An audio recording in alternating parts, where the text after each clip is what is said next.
Well, somebody was asking about how I anneal these. This is that 35 Remington, but I do it this way on everything, really. You know, the idea is to get them hot enough to soften that brass up, but only on the neck, you know, one on the shoulder here. You don't want to go down far. Well, there's a lot of different ways of doing it, but I always use the blowtorch. You know, it's a simple operation, and I put them in. I use electric drill. And these are those, they're for countersinking screws where you get different ends that snap in. Well, I stuff a little paper in there to keep it from going too far in, and that works pretty well. And that way you can keep them rotating, and then you watch for the color change, because you don't want to get them too hot. I mean, that's the thing. If you get them too hot, you know, you actually can ruin them. But when you start getting that kind of a blue, kind of a straw color, I think it's referred to. And I kind of run the flame at an angle, because you don't want to heat just one spot on it.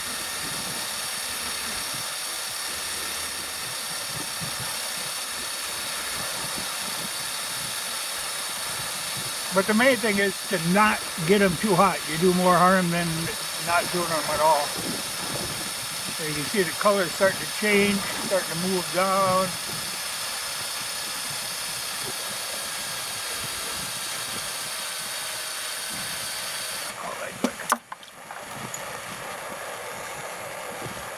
And then I dump right into water. That's the toughest part then, is you got to get all the water out again. But like I say, you can't get you don't want to get the neck too hot. If you soften that brass up too much, you can't get it to grip a bullet decently again. You know, you've got to have a certain amount of tension there.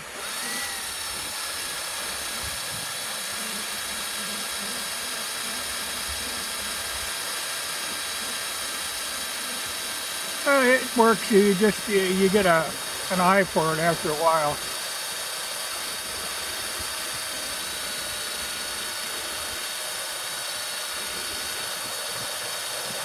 You can see it's starting to get that kind of what you refer to as a straw color, and then you'll start getting a little kind of blue tint right about there. The color good. And actually, you know, okay, it kind of discolors the cases when you do that. You get that blue and red, and if you actually run them through the tumbler again, it'll take that out of there. I don't bother, because I want to know that they have been annealed.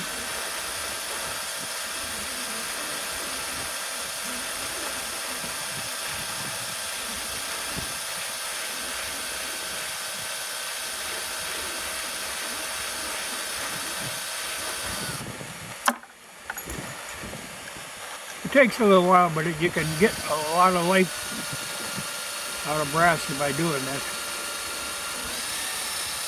And particularly these, when I don't know the history of them. It's a really good idea to do it this way.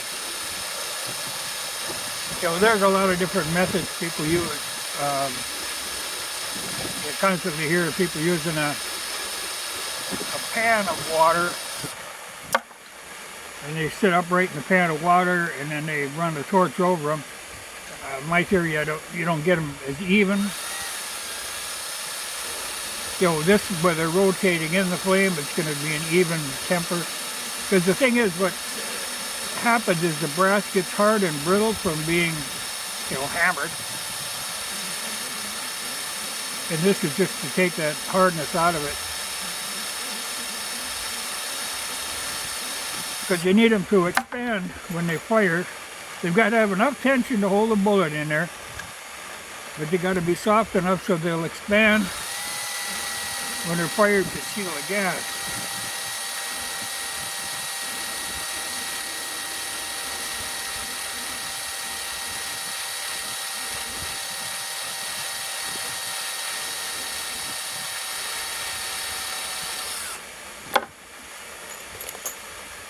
But like I think I mentioned, the main thing is to get them dry again. You know, you hate to get water in them, but once you know, this is the only way, because you don't want to cool, or you don't want the bottom of the case, you know, the part that's down in there, to get too hot. Or you can get separation. The best I've seen is the Lapua brass comes in yields, and they have some machine that does just a really nice job on them.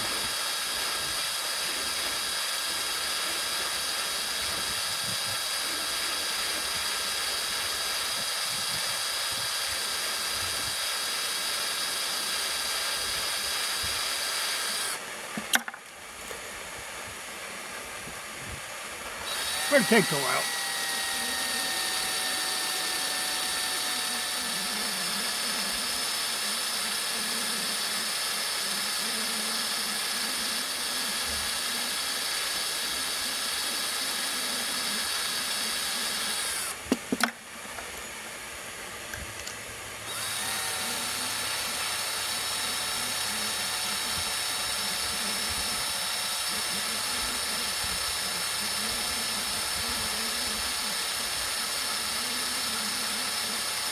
And you don't really have to do it every time, but just, you know, like every, maybe like third, fourth time, then it's a good idea to do it.